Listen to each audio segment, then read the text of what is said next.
Welcome friends, আজকে আমরা বীরভূম লোকসভা কেন্দ্র নিয়ে আলোচনা করব।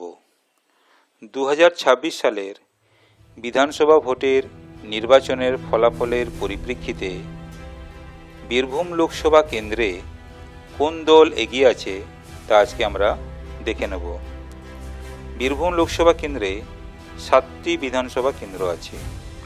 এই 7টি বিধানসভা কেন্দ্রগুলি হল দুবরাজপুর, সিউড়ি, সাঁইথিয়া, রামপুরহাট, হাসান, নলহাটি এবং মুরারাই।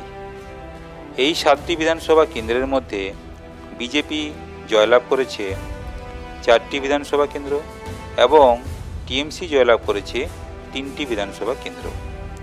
এবার এই লোকসভা কেন্দ্রের 7টি বিধানসভা কেন্দ্রতে বিজেপি এবং টিএমসি টোটাল কতগুলি করে ভোট পেয়েছে আমরা দেখে নেব। এই লোকসভা কেন্দ্রের 7টি বিধানসভা কেন্দ্রতে বিজেপি টোটাল ভোট পেয়েছে 6,76,541 এবং এই 7টি বিধানসভা কেন্দ্রতে টিএমসি টোটাল ভোট পেয়েছে 6,65,651। ব্যবধান 10,890।